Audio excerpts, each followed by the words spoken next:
Sing this and I'll marry you, the billionaire's son mocked. He dared the invisible maid's daughter with an impossible song. He expected humiliation, but her voice froze everyone. She is a ghost, cleaning the halls of an elite academy where she is an invisible scholarship student. By 5 a.m., she sings in the empty, dark auditorium. By 7 p.m., she mops the floors. Her life is a quiet cycle of service, driven by her mother's piling medical bills. Then, one word spoken out of turn shatters her silence. In front of the entire class, the school's billionaire heir rips an impossible piece of music from a book and throws it at her. "Sing this at school," he mocks, "and I'll marry you." The students raise their phones, ready to record the humiliation. They expect her to break. They have no idea they just handed her a weapon. Her gift was a secret, wrapped in a life of silent work. But a hidden talent cannot be quiet forever.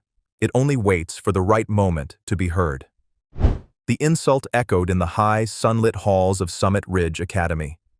It was Tuesday morning, third period.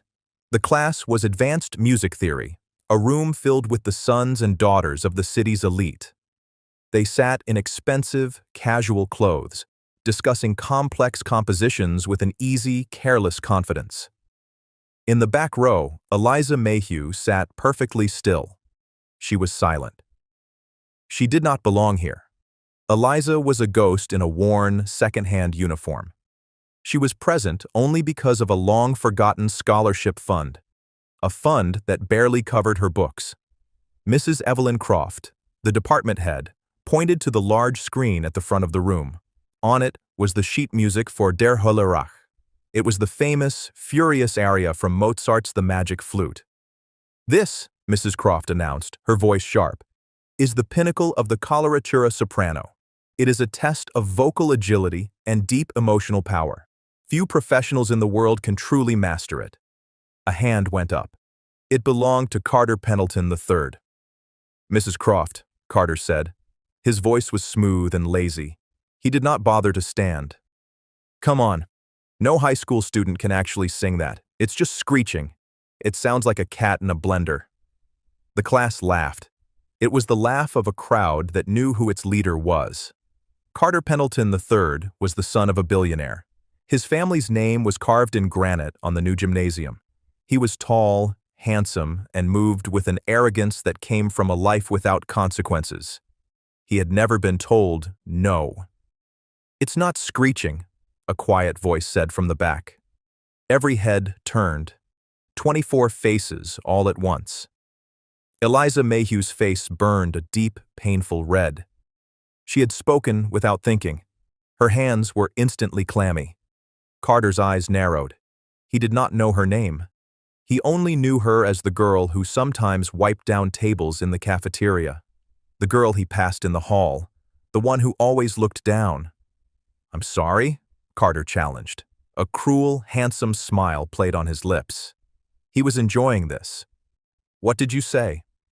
"I said, it's not screeching," Eliza repeated. Her voice was trembling, but it was clear. People mistake the high Fs for noise, but they're not. They are the climax of the Queen's rage. It's pure fury. It's supposed to be sharp. It's supposed to hurt. The silence in the room was heavy. Mrs. Croft looked deeply annoyed by the interruption. She did not like students who spoke out of turn, especially not scholarship students. Carter's smile widened. This was new. This was entertainment. He stood up. He walked to the front of the room, right past Mrs. Croft's desk. He picked up a different music book, a thick, dusty volume of obscure 20th century pieces. He flipped through it dramatically, making a show of his search. He stopped. He ripped a page from the book. The sound of the paper tearing was loud in the quiet room. Mrs. Croft gasped, but said nothing. Carter strode down the aisle. He tossed the sheet music onto Eliza's desk. It landed like a judgment. The music on the page was a nightmare. It was a dense, dark forest of notes, full of strange symbols and impossible leaps. "Fine," Carter laughed. The class joined in, a chorus of mockery. You know so much about music? You know so much about rage? He leaned in close. His voice dropped to a conspiratorial whisper that everyone in the room could hear. You sing this at the Founders' Day competition. Sing this at school, and I'll marry you. The room exploded. Students pulled out their phones, eager to record Eliza's humiliation. Her face was pale, her blonde hair falling across her eyes. She stared at the impossible notes. The title was barely readable. Elegy for a Fading Star. Eliza Mayhew was not just a student. She was an invisible girl. She was at Summit Ridge on the Sergeant William Mayhew Memorial Scholarship. Her great-grandfather was a local war hero. Decades ago, the town had set up a small fund in his name. It was just enough to send one descendant to Summit Ridge, a token of old gratitude. Eliza was the first to ever use it. Her life was a world away from the luxury of her classmates. She lived with her mother, Sarah, in a small apartment over a dry cleaner. The constant smell of chemicals was the smell of home. Her mother was a maid. She worked 2 jobs, one of them cleaning the houses of families like the Pendletons. The medical bills piled up on the kitchen table. Sarah had a cough that never seemed to go away. Eliza's day did not start at 8 a.m. It started at 4:30 a.m. She would wake in the dark, dress in her faded blue work uniform, and walk to the academy. She would let herself in with a staff key. For 1 hour, from 5 a.m. to 6 a.m., the main auditorium was hers. It was empty. It was dark. The acoustics were perfect. This was her secret. This was her church. She would stand on the massive stage, a single ghost light illuminating her, and she would sing. She sang the songs her grandmother, Rose, had taught her. Her grandmother had been the one with the real talent. Grandma Rose used to sing opera while baking bread. Her voice had filled their tiny kitchen with joy and tragedy. Grandma Rose had passed away 2 years ago, but the music remained. It lived in Eliza's bones. Singing in the auditorium was the only time Eliza felt whole. The only time she felt brave. The only time she was not invisible. At 6 a.m., she would stop. She would change into her school uniform. Then she would head to the cafeteria. She would work the breakfast line, serving eggs to the same students who would ignore her in the halls. After her classes, she did not go home. She changed back into her work uniform. She mopped the floors. She scrubbed the tables. She cleaned the chalk from the boards. She stayed until 7 p.m., cleaning up the mess left by Carter Pendleton and his friends. She was a janitor, a cafeteria worker, a ghost. Carter Pendleton's life was very different. His father, Carter Sr., was a titan of industry. His world was one of expensive cars, weekend trips, and designer clothes. He was the king of Summit Ridge. His girlfriend, Brooke Covington, was the most popular girl in school. Carter was not truly evil. He was just careless. He was bored. Eliza Mayhew was a distraction, a moment of entertainment. He had made the cruel joke. By the time he got to his next class, he had already forgotten it. But Eliza could not forget. That evening, she was on her knees, scrubbing a stain from the hallway floor. The very hallway where he had humiliated her. The sheet music, Elegy for a Fading Star, was in the pocket of her work smock. It felt like it weighed 50 pounds. The humiliation burned in her chest. Sing this at school, and I'll marry you. The laughter, the phones, the look of pity from Mrs. Croft, which was worse than the laughter. Eliza finished her shift, her body aching. She walked home under the streetlights, the impossible music clutched in her hand. When she got to her apartment, her mother, Sarah, was asleep in a chair. The television was on, casting a blue light over the room. Sarah was still in her maid's uniform. She had been too tired to change. A new envelope from the hospital sat on the table. It was bright white and unopened. Eliza went to her room. It was barely bigger than a closet. She looked at the sheet music. It was a piece designed to break a singer. It was full of strange time signatures, sudden jumps in pitch, and lyrics in a language she didn't recognize. "He thinks I'm nothing," she whispered to the empty room. "They all do." She thought of her great-grandfather, Sergeant Mayhew. His portrait hung in the town hall. He had been awarded the highest honors for bravery. He had faced impossible odds and refused to back down. She thought of her grandmother, Rose. Her grandmother had a saying, "Your voice is a gift, Eliza. Don't let them keep it in the box." A slow, cold anger began to build in her. It was the same anger she had heard in the Queen's song. She looked at the music again. "He wants me to sing this," she thought. "He thinks I'll fail." She sat at her small desk, turned on her lamp, and began to work. The next day, the buzz in the school was all about the Founders' Day competition. A large, elegant banner was unfurled in the main hall. The Founders' Day Talent Competition Grand Prize, the Patron Scholarship, a full 4-year scholarship to the Juilliard Conservatory. All expenses paid. Eliza stared at the poster. The Juilliard Conservatory. It was the best in the world. It was not just a school, it was a dream. A dream so far out of reach, she had never even dared to think it. This scholarship was not just about music, it was about escape. It meant no more mopping floors. It meant no more medical bills. It meant a future for her and her mother. It meant her mother could finally rest. It meant she could finally be seen. But there was a problem. The sign-up sheet was posted on the music room door, and at the bottom, in small print, it read, "Faculty sponsor signature required." Mrs. Croft would never sign. She would laugh in Eliza's face. There was only one other person she could ask. Mr. Robert Shaw. Mr. Shaw was the school's other music teacher.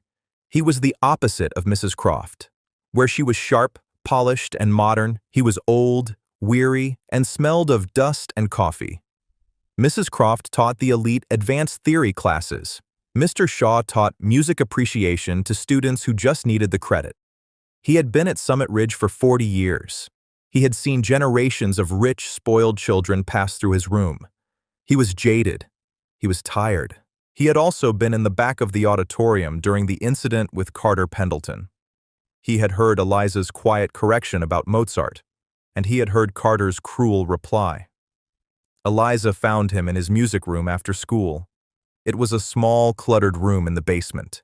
He was alone, sorting through a cabinet of old vinyl records. "Mr. Shaw," Eliza said. Her voice was small. He grunted, not looking up. "What is it?" I need a signature for the Founders' Day competition. I need a faculty sponsor." Mr. Shaw stopped sorting. He turned, very slowly, and looked at her. He was a tall man, stooped by time. His eyes were sad. "You're Eliza Mayhew, the girl from Mrs. Croft's class." "Yes, sir." "The girl Carter Pendleton made that wager with." Eliza's face burned. "It's not about him, sir. It's about the scholarship." "The patron's scholarship?" Mr. Shaw let out a dry, humorless laugh. "Child, do you have any idea what you're asking? That's not for people like, well, it's not for a beginner." "I'm not a beginner," Eliza said quietly. "Oh, really? Have you had tutors, private lessons, vocal coaches from New York?" "No, sir. I taught myself. My grandmother, she taught me." "You taught yourself," he repeated. He sighed and sat down at the dusty grand piano. "This competition is a Shark Tank. Mrs. Croft is the head judge. She's already chosen her winner. Brooke Covington, probably. Or Carter himself. They will eat you alive." "I don't care," Eliza said, her voice gaining strength. "I have to try. My great-grandfather didn't back down. I won't either." Mr. Shaw looked at her, a flicker of something new in his eyes. "William Mayhew? You're one of his?" "He was my great-grandfather." Mr. Shaw was silent for a long moment. He remembered the stories. Everyone in town did. Sergeant Mayhew was a legend. "All right," he said, his voice rough. "You want my signature? You have to earn it." I will not sign my name to a joke. I will not let you be humiliated again. He placed his fingers on the piano keys. Sing this, he said. He played a simple ascending scale. Eliza took a deep breath. She centered herself. She thought of the empty auditorium at 5 a.m. She sang the scale. Mr. Shaw's hands froze on the keys. It wasn't just her pitch. It was perfect. It was her tone, her control. There was a richness, a texture to her voice that he had not heard in decades. It was raw, yes, untrained, but it was there. It was the sound of pure, undeniable talent. He played a more complex series of notes. A difficult arpeggio. She sang it back to him, flawlessly. He turned on the piano bench and truly looked at her for the first time. He saw the worn-out shoes, the faded uniform, the exhaustion in her eyes, and the fire. Good Lord, he whispered. How long? My whole life, sir. He grabbed a pen and scribbled his name on her form. The auditions are this Friday. It's not just me. Mrs. Croft and a guest judge from the school board will be there. What should I sing? Eliza asked. Mr. Shaw looked at the Elegy for a Fading Star in her hand, the piece Carter had thrown at her. Not that, he said with a scowl. Not yet. That's a weapon. You don't bring a cannon to a knife fight. You bring a perfectly sharp blade. He rummaged through a stack of music. He pulled out a simple, beautiful piece by Sadi. Je te veux. This, he said. It's simple. It's elegant. There's nowhere to hide. They're expecting a child. You show them an artist. Eliza took the music. Thank you, Mr. Shaw. Don't thank me, he grumbled, turning back to his records. Just don't be terrible. Eliza walked home, her feet barely touching the pavement. The audition form was in her bag. Mr. Shaw's signature, a small dark blot of hope. The music for Je te veux was clutched in her hand. She entered her apartment quietly. The smell of steam and chemicals from the dry cleaner below was thick, but it was home. Her mother, Sarah, was at the small kitchen table, sorting a small mountain of coupons. The unopened hospital bill was still there, a white shark in a sea of grocery discounts. You're late, honey, Sarah said. She did not look up. She had a pencil behind her ear. I had to stay, Eliza said.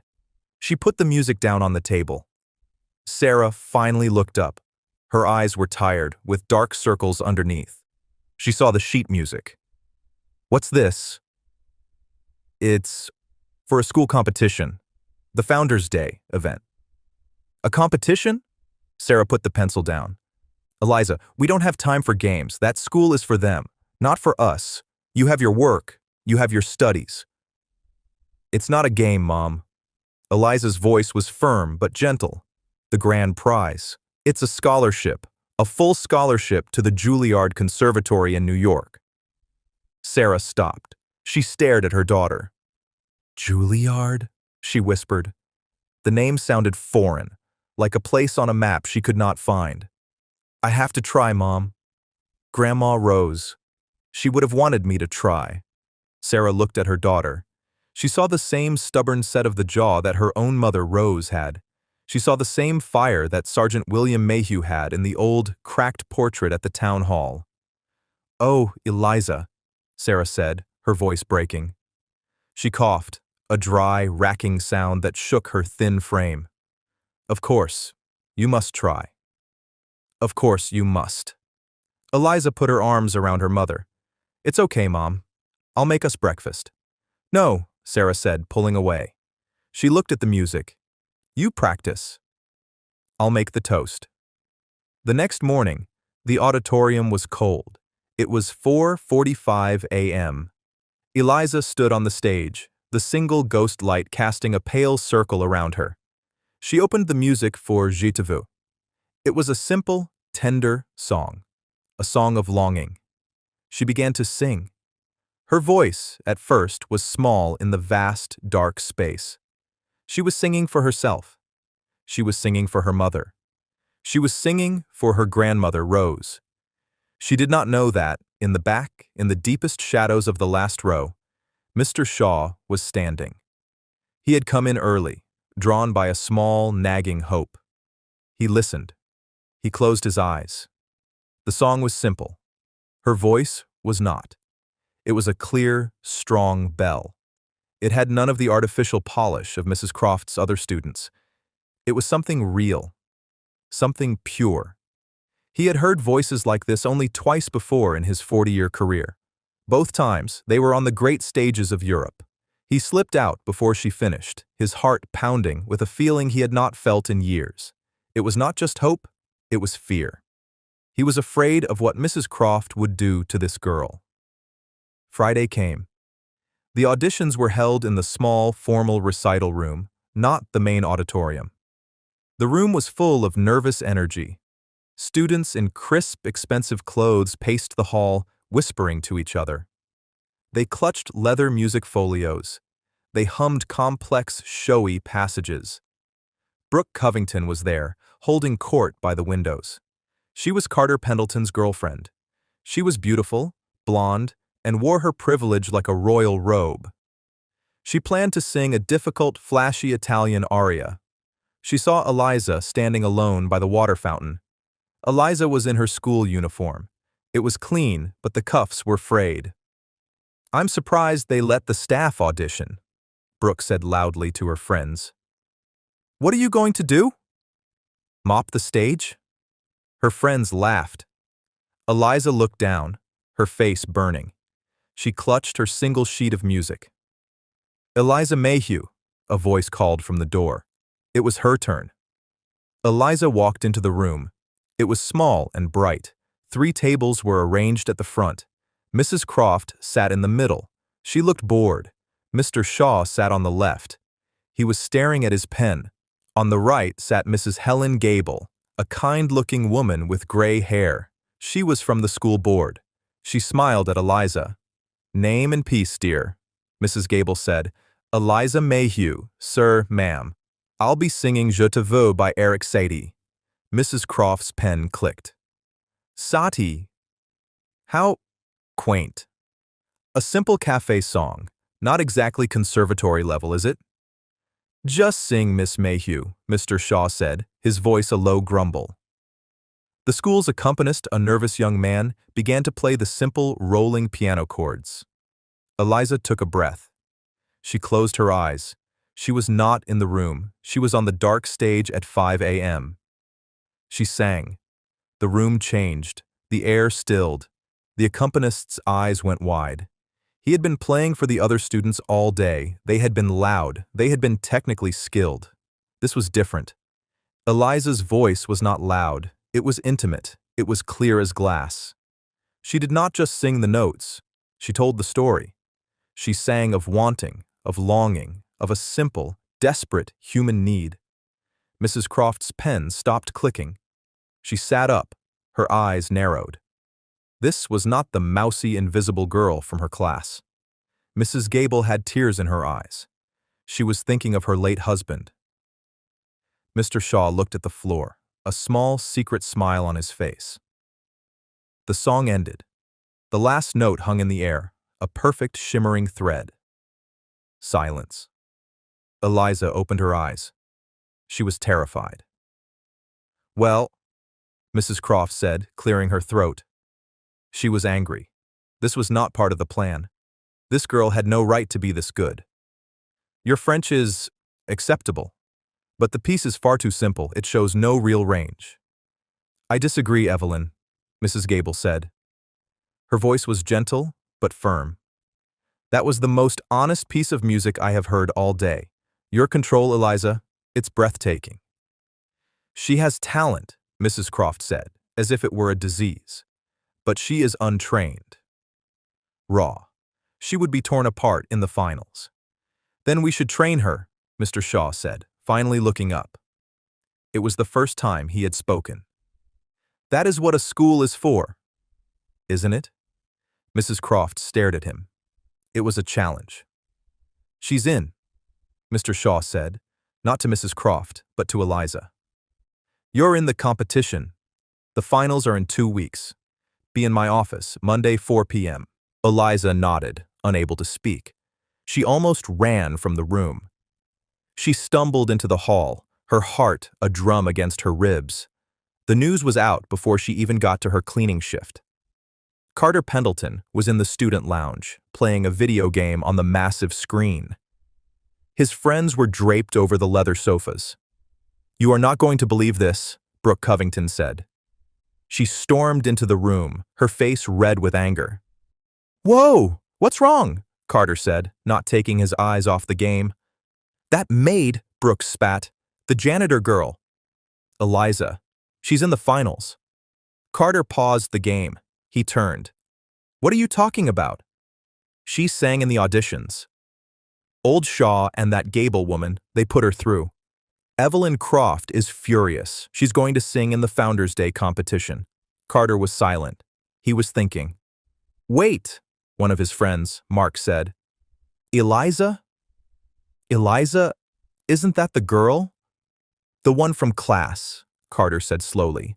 "The one I—" Mark's face lit up with a cruel grin. "The one you said you'd marry." "The sing this at school girl." The lounge erupted in laughter. Carter's face darkened.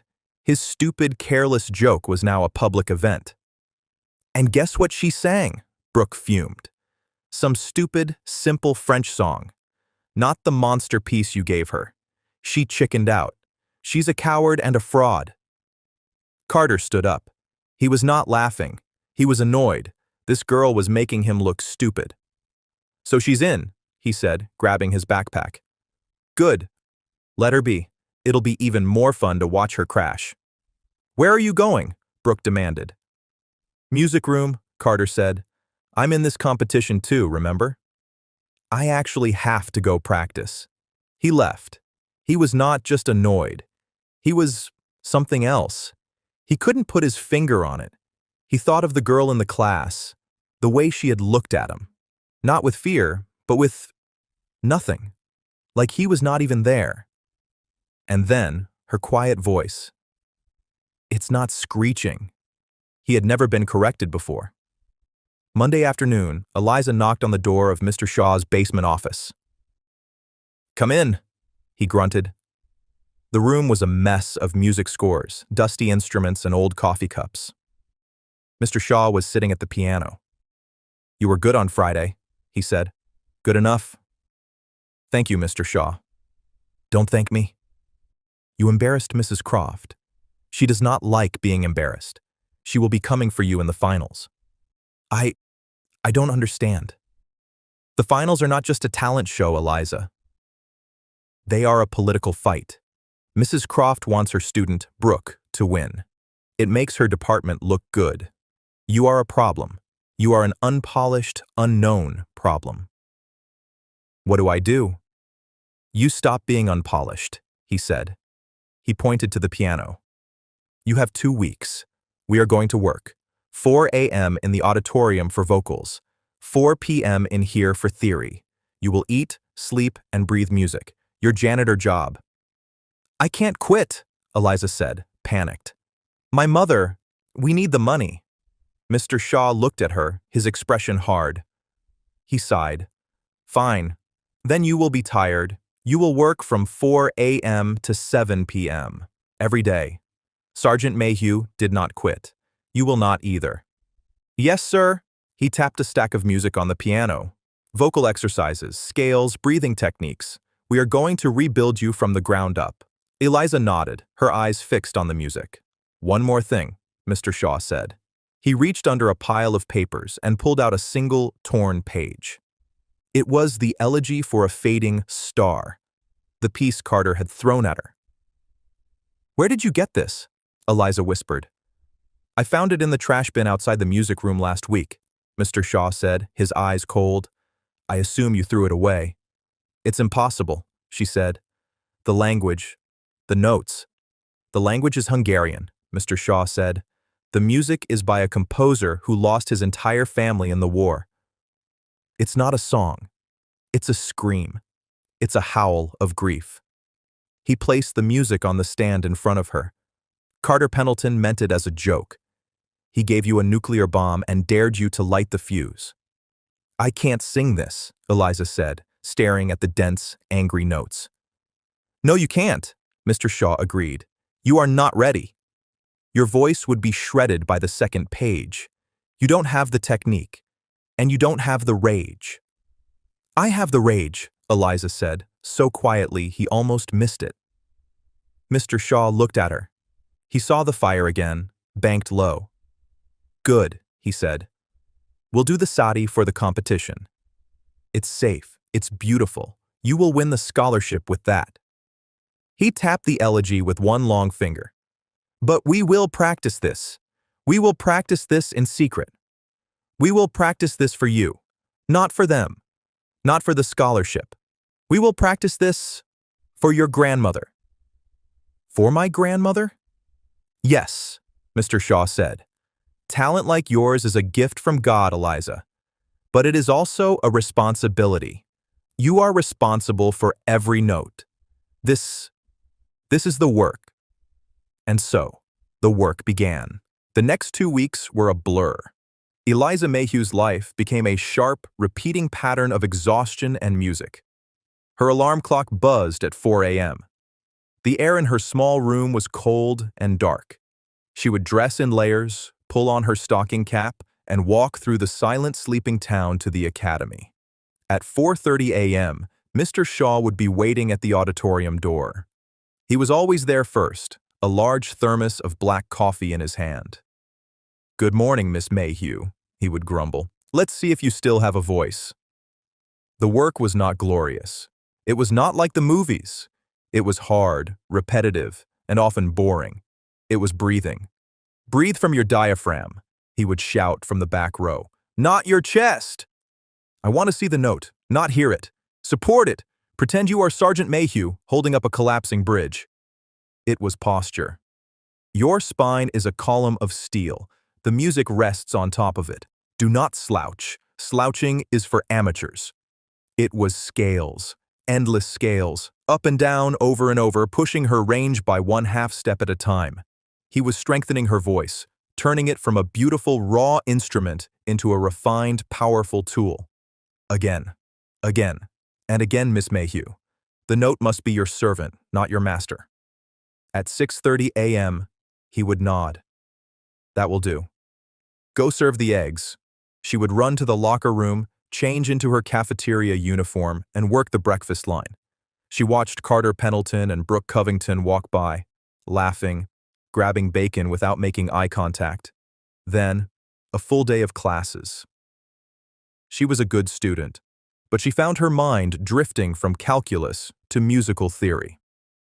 At 3:30 p.m., her last class ended. She did not go to the basement. She went to the janitor's closet. She cleaned the classrooms. She mopped the hall where Brooke had laughed at her. She emptied the trash from the music room where Mrs. Croft was giving Brooke a private lesson. She could hear Brooke's voice through the door. It was a powerful, technically brilliant soprano. She was singing a flashy, difficult aria from an Italian opera. It was full of high notes and fast, complicated runs. It was designed to win. Eliza's hands tightened on the mop handle. At 5 p.m., her cleaning shift ended. Her back ached. Her hands were red and raw from the cleaning chemicals. She walked down to the basement. Mr. Shaw would be waiting in his small, cluttered office. You're late, he'd say. I had to clean Mrs. Croft's room. Good.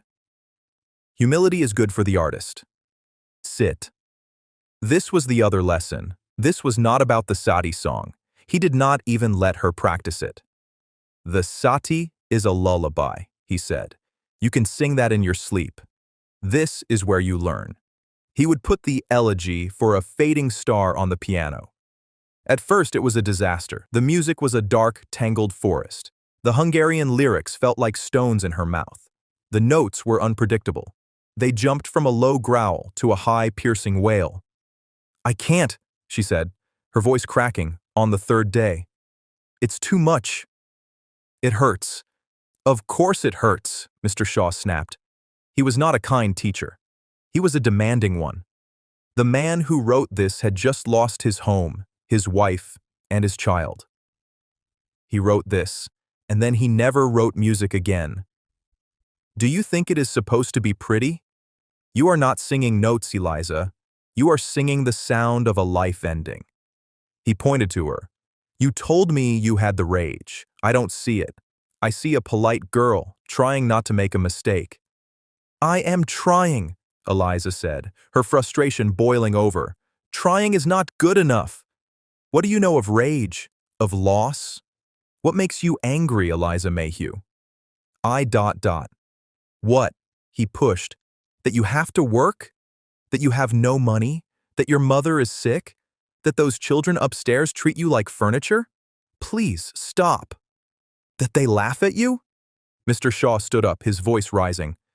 That Carter Pendleton, a boy with a $10,000 watch and a $2 soul, dared you to sing this? He thinks you are a joke. He thinks your life is a joke. I hate him! Eliza screamed. The words tore out of her throat. The room was suddenly silent. The single bare bulb on the ceiling hummed. Eliza was breathing hard. She was shaking. Mr. Shaw sat down. He was calm. Good, he said quietly. The human voice is just a box of air. It is the emotion that makes it an instrument. Now, let's look at the second page. Eliza looked at the music. The notes were not just notes anymore. They were words she had been too afraid to say. She took a breath. She sang. It was not a song. It was a controlled scream. It was the sound of the medical bills on the table. It was the sound of Brooke's laughter. It was the sound of her mother coughing in the next room. It was the most honest, powerful sound she had ever made. She got through the first 2 pages before her voice gave out. She was sweating. She was crying. Mr. Shaw handed her a glass of water. His hands were steady. Now, he said, we know you can. We will do this every day. We will build your strength. You will control this fire. You will not let it control you. This is our secret. This is for you. Yes, sir, she whispered. She stumbled home that night after 7 p.m. The apartment was dark, except for the blue light of the television. Sarah, her mother, was asleep in her chair. She was still in her maid uniform. Eliza went to wake her, to tell her to go to bed. She saw an envelope on the table. It was from the hospital. It was bright red. Final notice. Eliza's blood ran cold. She picked it up. She tore it open. The amount listed inside made her feel dizzy. It was an impossible number. It was more money than their apartment, their car, everything they had ever owned. Mom? Eliza whispered, shaking her mother's shoulder. Sarah woke up with a gasp, her hand flying to her chest. Eliza? Honey? What time is it? Mom, Eliza said, holding up the letter. Why didn't you tell me? Sarah looked at the letter and her face crumpled. The strong, proud woman who had raised Eliza was gone. In her place was a terrified, sick woman. I didn't want to worry you, Sarah cried, her voice a dry whisper. Not with your competition. I thought I could... I don't know. I thought I could ask for more time. More time? Eliza said. Mom, this is... I know, Sarah said. They said if we don't pay something, they won't continue the treatments. Eliza stared at the red letter. This was not about a scholarship anymore. This was not about Juilliard. This was about her mother's life. The Juilliard scholarship. The patron scholarship. It came with a cash prize for educational and living expenses. A prize large enough to cover this bill. This was no longer a competition. It was a rescue. Go to bed, Mom, Eliza said. Her voice was calm. It was a strange, cold calm. I will handle this. Honey, how? We can't. I will handle it, Eliza repeated. You just rest. You just have to rest. She helped her mother to bed. She closed the door. She went to the kitchen and looked at the red letter. She thought of the elegy for a fading star. She thought of the rage Mr. Shaw had demanded. It was here. It was cold and bright and pure. The next day, the school was buzzing. It was the day of the Founders' Day final competition. The auditorium was filling up. Parents in expensive suits and jewelry found their seats. Students were dressed in their best. The entire school board was there. In the front row sat Carter Pendleton Sr., a hard, imposing man. Backstage, it was chaos. Brooke Covington was warming up in a corner, her personal vocal coach beside her. She was wearing a stunning, custom-made red dress. She looked like a professional. Carter Pendleton was pacing in the hall, looking annoyed. He was also competing, playing a brutally difficult piano piece. He kept looking at his phone.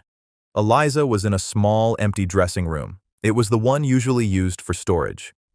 Mr. Shaw knocked and entered. He was wearing an old, threadbare tuxedo. Eliza?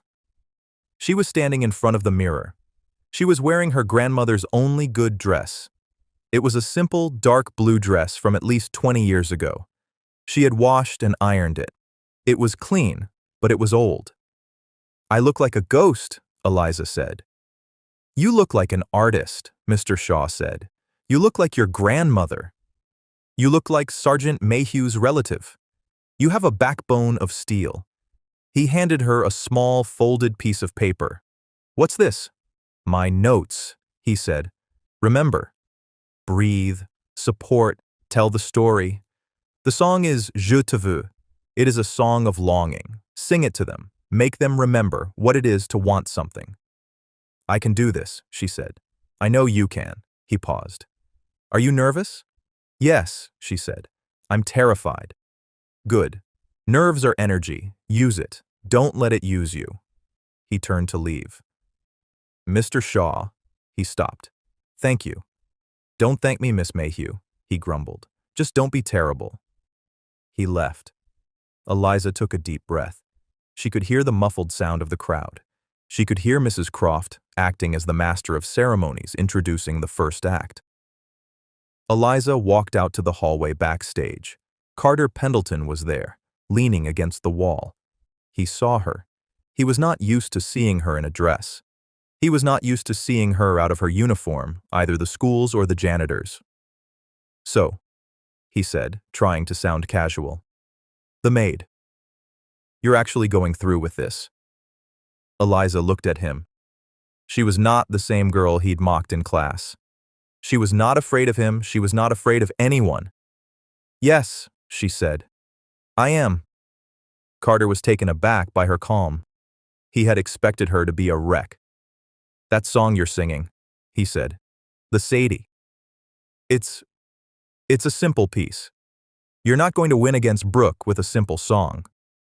"It's not about winning against Brooke," Eliza said. "Then what's it about?" Eliza thought of the red letter on her kitchen table.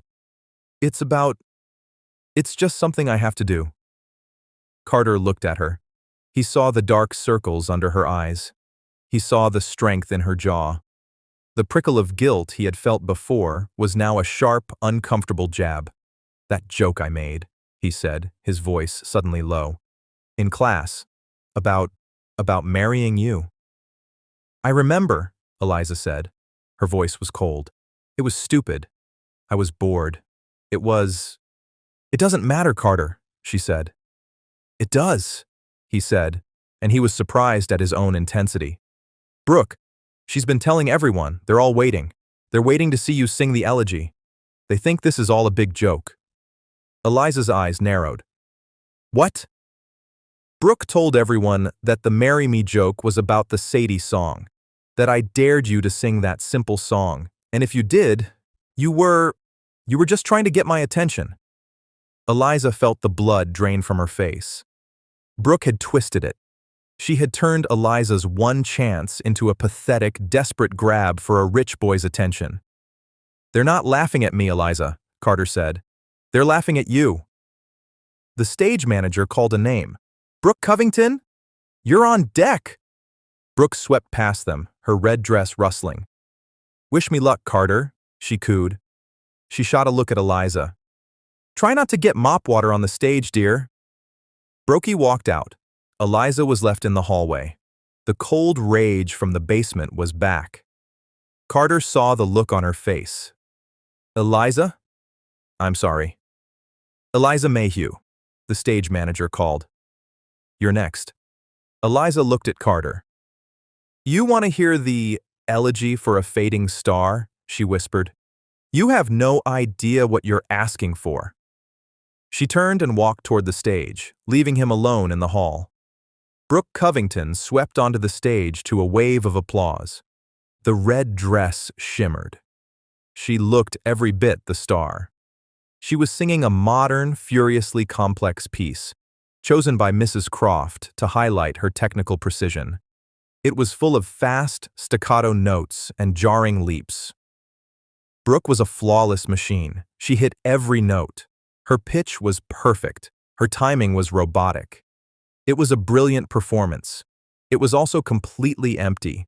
There was no heart. It was just a series of difficult sounds. She finished, striking a dramatic pose. The crowd, made up of her parents' friends, erupted in loud, polite applause. Mrs. Croft, at the judges' table, was beaming. Brooke curtsied and walked off stage, gliding past Eliza. "Good luck," Brooke whispered, her voice full of ice. "Try not to bore them to death with that antique lullaby." "And now," Mrs. Croft's voice boomed, "our final contestant, Miss Eliza Mayhew. She will be singing Je te veux." Her tone was dismissive. Eliza walked out. The change was immediate. After the glittering red dress, Eliza's simple dark blue dress made her look like a shadow. She looked small and plain. A murmur went through the crowd. This was the janitor girl? The one Carter Pendleton had joked about? Eliza walked to the center of the stage. She did not look at the crowd or the judges. The accompanist began the gentle, rolling chords of the Sadie song. Eliza took a breath. She thought of her mother's face, the red letter, Brooke's cruel whisper, Carter's words. "They're laughing at you." The music was soft. Eliza sang the first note. But something was wrong. Her voice was thin. It was shaking. She was terrified. The weight of the hospital bill, the exhaustion, the humiliation, it was all crashing down on her. "Breathe," she heard Mr. Shaw's voice in her head. "Tell the story." She tried the second line, but her voice cracked. A tiny, audible break. In the audience, Brooke's friends began to snicker. Mrs. Croft, at the judges' table, leaned over to the school board member and whispered something, a small, triumphant smile on her face. Eliza was failing. She looked out, her eyes blurred with panic. She saw Carter in the third row, his face pale. He wasn't laughing. He looked ashamed. She saw Mr. Shaw in the back, standing by the door. He was staring at the floor, his shoulders slumped, defeated. He had believed in her, and she was letting him down. That single thought cut through the panic. Number, "I will not." The accompanist was playing more softly, trying to help her. Eliza held up one hand. The pianist stopped playing. The auditorium went dead silent. 1,000 people held their breath. Eliza had stopped the show. Mrs. Croft started to rise. "Miss Mayhew, is there a—" "I'm sorry," Eliza said. Her voice was quiet but clear, and it carried. I can't sing this song." A gasp went through the crowd. This was the final humiliation. Brooke, in the wings, smiled. "I can't sing this song," Eliza repeated, her voice stronger. "Not because I don't know it, but because it's not the truth." Mrs. Croft was furious. "Miss Mayhew, you will sing your chosen piece, or you will be disqualified." "Then I am disqualified," Eliza said. She turned, but not to leave. She walked to the accompanist. She bent and whispered something. He looked at her, his eyes wide with shock. He shook his head. I don't have the music for that. I can't." "It's okay," Eliza whispered. "I don't need it." She walked back to the center of the stage. She was no longer a ghost. She was a soldier. "Mrs. Croft," Eliza said, her voice like steel. "Mr. Pendleton." She looked directly at Carter. "A few weeks ago, Mr. Pendleton made a joke. He gave me a piece of music. He dared me to sing it. He told me if I sang it at school, he would marry me. The crowd erupted. The whispers were a roar. Carter sank in his seat, his face burning. Carter Sr., in the front row, turned and stared at his son with ice in his eyes. It was a joke, Eliza continued, her voice cutting through the noise. A cruel joke. He and his friends and all of you thought a girl like me, a girl who mops your floors, could never sing it. You thought I was a joke. She took a deep, shuddering breath. She was perfectly, terribly still. He was right, she said. It is an impossible piece of music. It's called Elegy for a Fading Star. It's about rage and loss and grief. She closed her eyes. And it is the only song I have left to sing. And then she sang, a cappella, with no music, nothing but her voice in the silent auditorium. It was not the sati. It was not pretty. It was a low, guttural note, a sound that seemed to come from the earth. It was the elegy.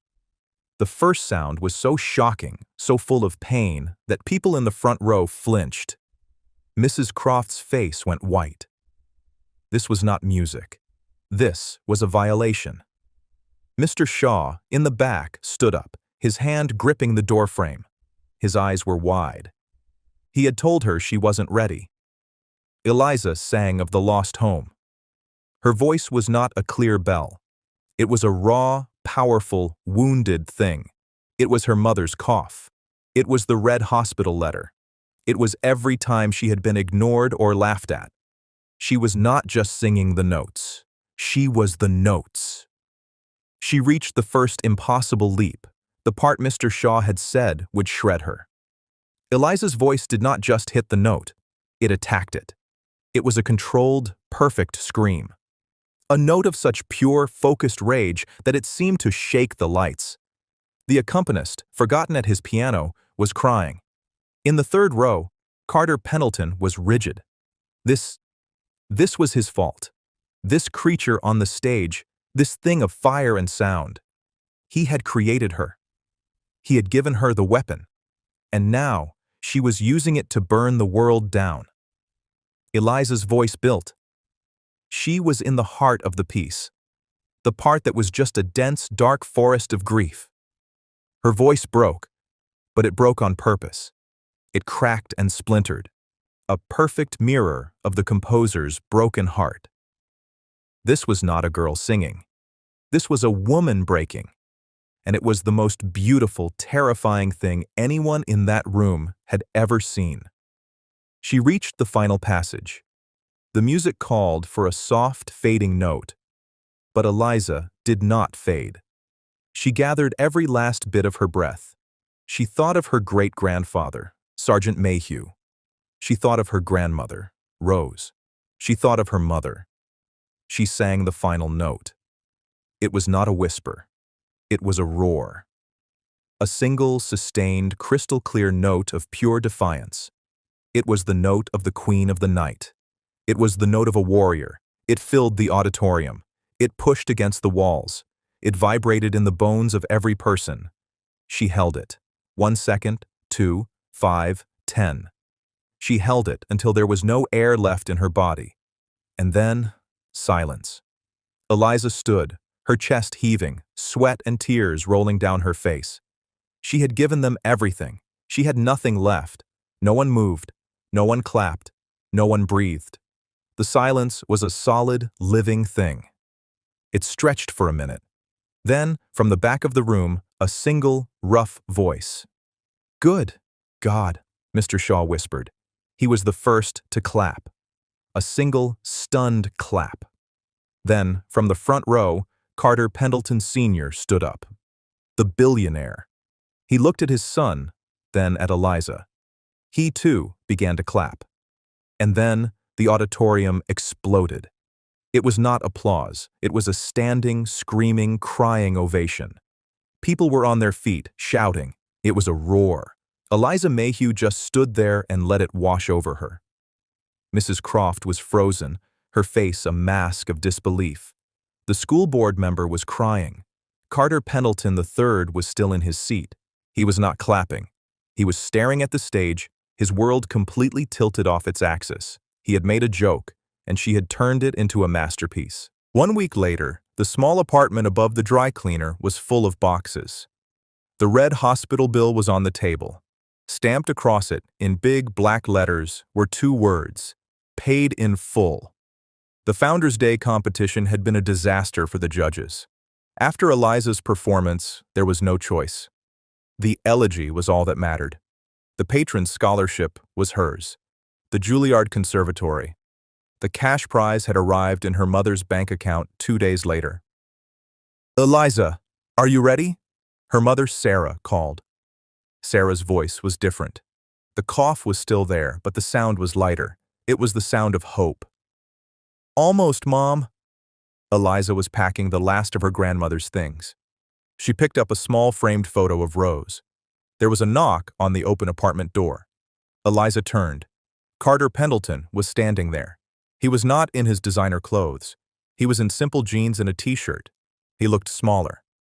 "Hi," he said. He was holding a small, awkward-looking envelope.